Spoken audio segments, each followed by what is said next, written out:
Lena hadn't dreamed in years. But last night, she did.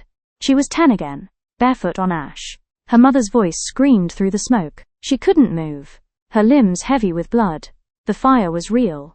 So was the man in the shadows, walking away, while everything she loved burned behind him. She woke with her nails dug into her palms. The past always came back right before something terrible happened. She dressed slower that morning. Didn't bother hiding the blade on her ankle. The mission was crawling under her skin, rewriting her heartbeat. Kael Arden was no longer just a target. He was a question her body wanted to solve, and her soul wanted to run from. The scar behind his ribcage throbbed when it rained. It was raining now. Kael stood shirtless in his private suite, eyes on the black file on his desk. File, Lena V. Still no full name. No real id, but there were fingerprints, delicate traces of a past she had scrubbed clean.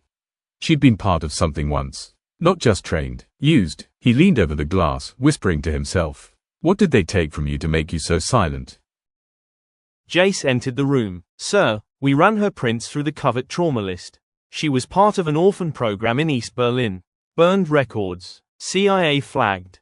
Kael turned. So she's one of them. Jace nodded. She's not just dangerous, Kael muttered. She's broken, and broken things either cut you, or cling to you. The invitation came again, this time handwritten. You owe me another round of the game. Tonight. Warehouse 47, come alone. No threats, no name. But she knew it was him. Warehouse 47 was his old territory, abandoned after a shootout 2 years ago. A risky place, raw and exposed, a setup. So she wore black, like mourning, like a woman ready to bury a lie. When she entered the warehouse, it smelled like rust and danger. Kael stood near a shattered skylight, jacket off, sleeves rolled, like a man inviting violence. You trust me, he said without turning. I don't. But you came. Curiosity isn't trust. He walked closer, and yet, you came unarmed. She raised her eyebrow. Says who? He smiled. Touché. I watched my father die. Truth. He nodded. He bled out in my arms. He called me a curse. She froze. No reply. I lit the fire. Lie. She looked up sharply. He was wrong. And that scared her more than anything. You burned something once, didn't you? He asked, watching her jaw tighten. I burned everything, she whispered. Kael, alone in the vault. Later, he replayed the line over and over. I lit the fire. She hadn't flinched, hadn't smiled, hadn't needed to lie. Kael clenched his fist. She had fire in her. Real, untamed, vicious. He liked it, more than he should, and that made her dangerous, not because of her blade, but because of the way her silence echoed inside him. Lena, back at Safe House. Her handler's voice came through the earpiece. You're getting too close. I'm following the mission. No, Lena, you're feeling the mission. She shut her eyes.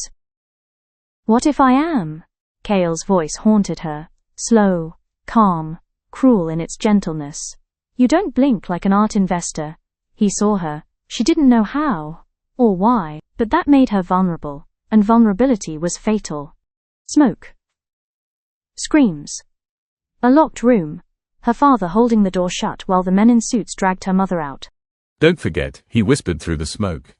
Burn everything they love. That's the only way they feel it. She watched him die behind the flame. And from that day forward, Lena Vale became fire in the shape of a girl. Midnight. Thunder rolled across the hills. Kael sat in his study, an untouched glass of scotch in front of him. His mind spun with the sound of her voice, the stillness of her presence. Then his private phone buzzed. Unknown number. They sent her, and she knows the name, Ravik. You're not safe, Kael. He stood, face pale. Ravik is dead, he whispered. But if she knew that name, she wasn't just after his empire. She was after his past. And only one person alive knew what happened the night Ravik died. Him.